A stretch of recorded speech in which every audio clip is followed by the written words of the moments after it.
It's not unusual for people to get lost in Victoria's remote and rugged high country in Australia, but it is strange for them to remain missing after weeks of fruitless searching. Between early 2019 and 2020, 4 people disappeared within a 37-mile, 60 kilometers radius, leaving police and locals baffled. In the last few years, Warren Meyer, David Prideaux, Conrad Whitlock and Niels Becker have all vanished into thin air. Some suspect dark forces to be at play.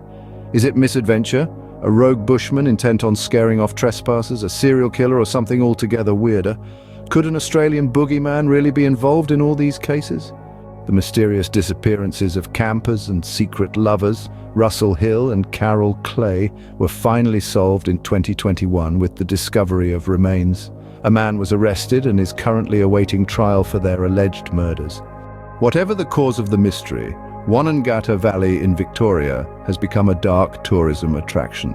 Campers can sit around a fire in the dead of night and scare each other with stories of ghosts, murder and unexplained disappearances in the region.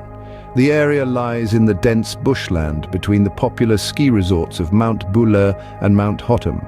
You can only access the valley with a 4-wheel drive vehicle, and the roads are completely closed in winter. It is a region much loved by hunters, skiers, anglers, campers and bushwalkers. And it is easy to forget this Australian terrain can swallow up the unprepared or the unfortunate.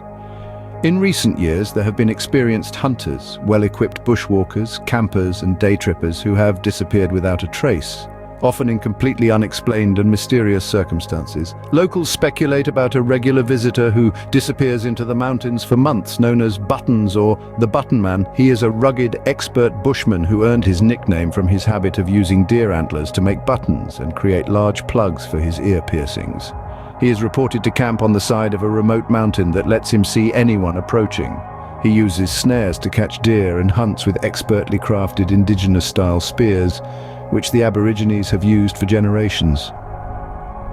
Many campers and hunters have stories of the Button Man approaching them at campsites once it gets dark, creeping up on them like a ghost. He is around 70 years of age, with short grey hair, wearing dark jackets, and those he encounters call him bloody scary. Others say he is spooky. However, only a few reported any threats or actual violence. He questions visitors about why they are in his vicinity, but rarely responds to questions about himself. They say he moves through the most challenging terrain with the competence and stamina of someone half his age. At least 8 experienced bushmen have had encounters, with one saying he had a 1,000-meter stare that made the hairs on the back of your neck stand up. They say no one knows he is near until he decides to make himself known.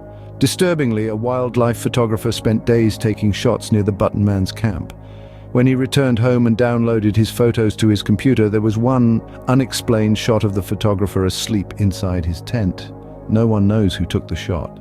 For reasons known only to himself, the Button Man builds rock pyramids in random spots and places piles of pebbles on roads to tell if a car has passed. Those spending time in the Australian bush, called bushies, have hidden firewood supplies in crevices but returned and found their stash gone. They say someone must have been observing them to know the location. An experienced hunter woke around 11 p.m. for a night hunt to find Button Man camped next to him. Some think he sees it as a harmless sport to hunt the hunters, proving he can approach the best without them knowing.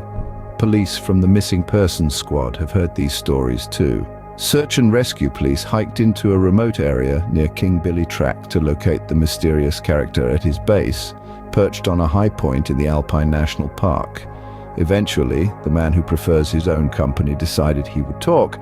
Police went there not to accuse him of anything other than camping illegally, but to seek his help because he knows the area as well as anyone and sometimes observes hikers silently watching them pass.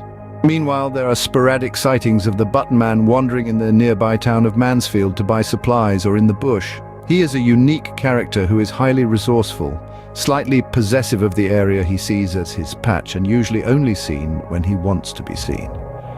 But that will not stop others from wondering whether the Button Man has more severe intentions and may have been involved with some of the weird disappearances in the Victorian high country, although no evidence exists that suggests this speculation is true.